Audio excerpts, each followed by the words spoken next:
Bismillahirrahmanirrahim. Assalamualaikum warahmatullahi wabarakatuh. Sahabat yang beriman, di dalam rumah tangga mempunyai banyak sekali ujian yang harus dihadapi pasangan suami istri adalah hal yang wajar, karena banyak yang mengharapkan rumah tangga sampai akhir hayat dengan orang yang sama. Namun bagaimana jika ada beberapa jenis suami yang memang tidak pantas dipertahankan menurut pandangan Islam? Berikut tipikal suami yang tidak pantas dipertahankan menurut Islam. 1. Selalu bergantung pada orang lain. Tanya pada diri, apakah mungkin pria yang selalu bergantung pada orang lain mampu memberikan nafkah? Jika untuk memenuhi keperluannya saja masih bergantung pada orang lain, bagaimana dia mau bertanggung jawab terhadap istri dan anaknya? Tentu pasangan seperti ini harus dipikirkan kembali apakah dia masuk dalam kriteria calon suami yang ideal. 2. Pemalas. Saat pasangan memiliki kebiasaan ini, sebaiknya tinggalkan. Pernikahan adalah bentuk lain dari kerjasama.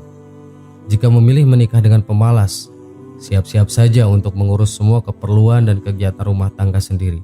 Bahkan dalam mencari nafkah pun Anda yang melakukannya. Perlu diingat, mengubah suatu sifat atau kebiasaan bukan hal yang mudah. Oleh karena itu sebaiknya lebih selektif dalam memilih pasangan. 3. Membuat tidak nyaman. Orang yang salah selalu memiliki pikiran yang negatif. Ia menganggap bisa melakukan apa saja yang diinginkan.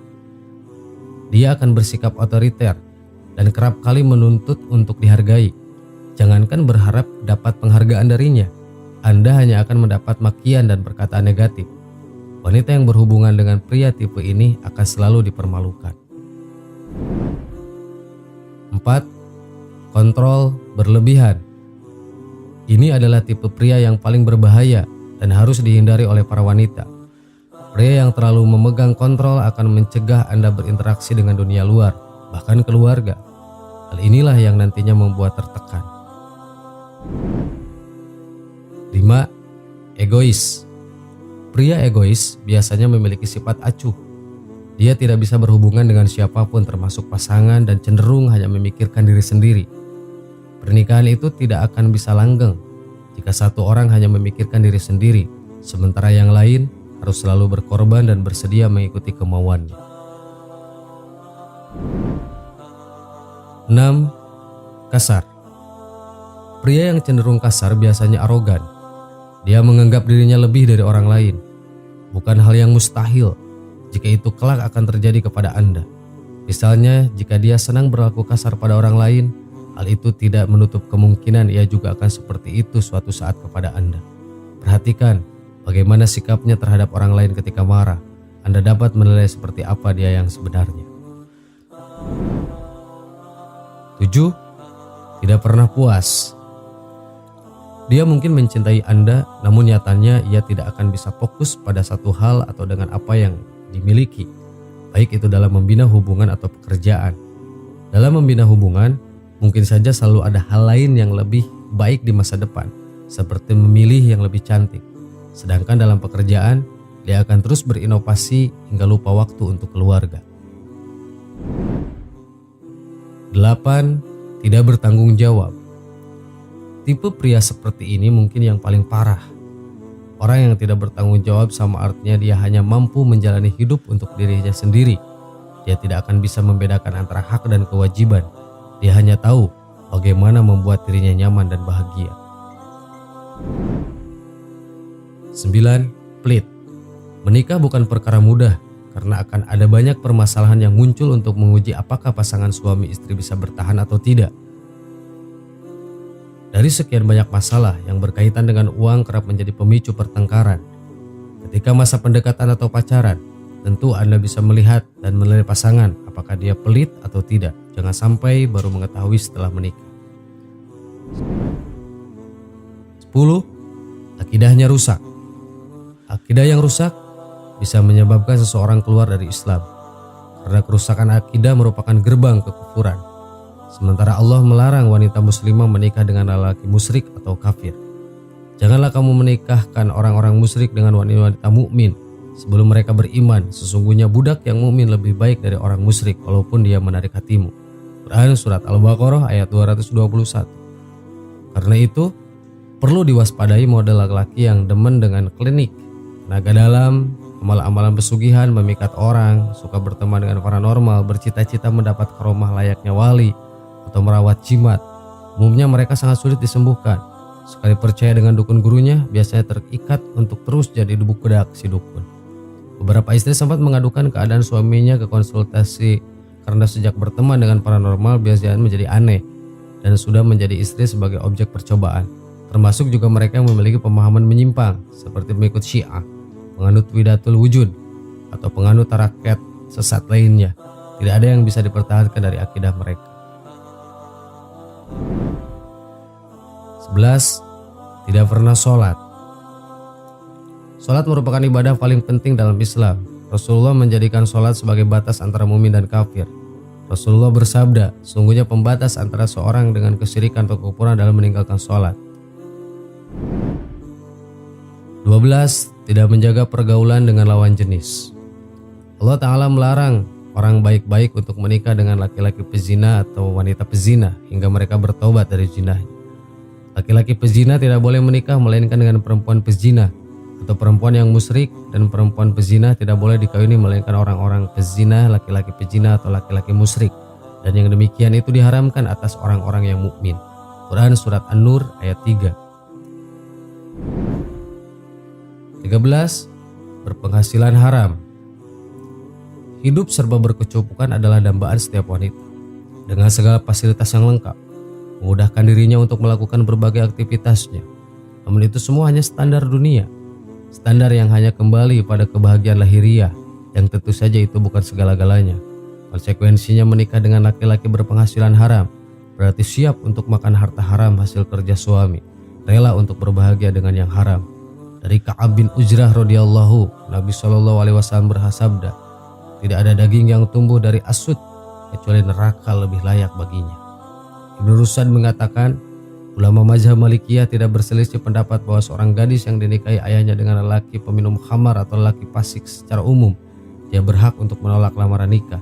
Sementara hakim menimbang masalahnya dan memisahkan keduanya.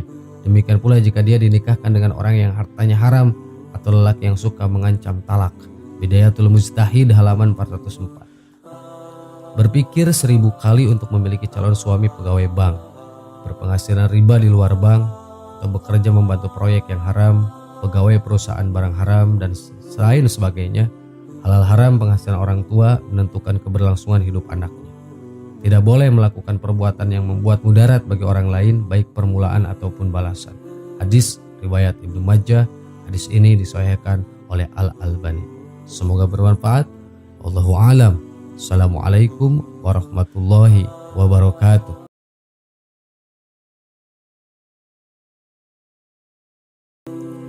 Bismillahirrahmanirrahim. Assalamualaikum warahmatullahi wabarakatuh. Sahabat yang beriman, manusia tidak akan pernah luput dari salah dan dosa.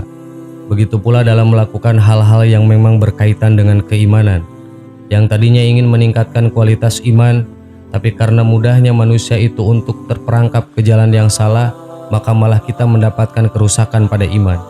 Itulah hal yang paling berat dalam hidup kita. Hanya saja Allah Subhanahu wa Ta'ala telah memberikan keringanan bagi setiap hambanya.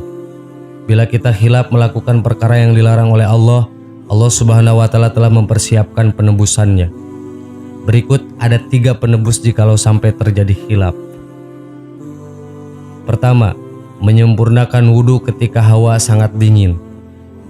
Artinya, seseorang yang dengan gigih melawan rasa dingin demi mengambil air wudhu yang akan dipergunakannya untuk beribadah, menunjukkan kegigihannya mengedepankan pengabdian kepada Allah mengalahkan kepentingannya sendiri. Bahkan rasa dingin yang menusuk tulangnya itu sama sekali tidak diindahkannya. Kedua, melangkahkan kaki untuk sholat berjamaah.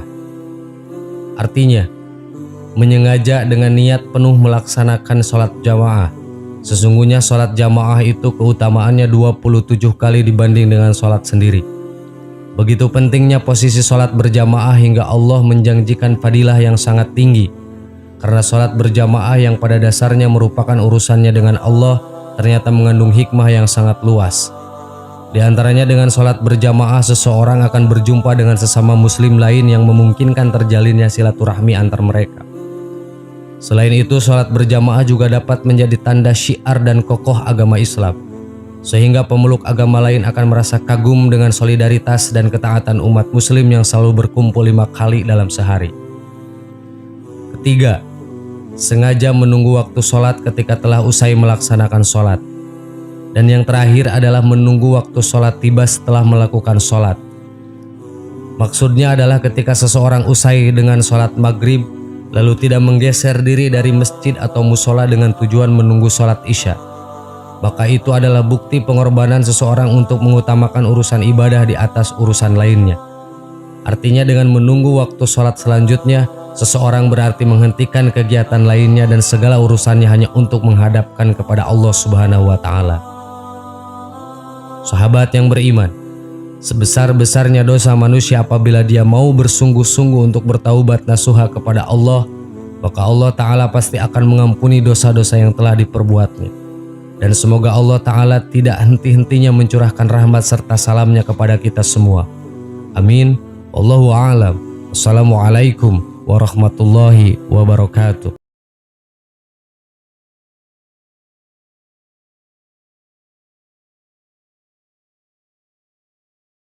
Subhanallah walhamdulillah wala ilaha illallah wallahu akbar. Subhanallah.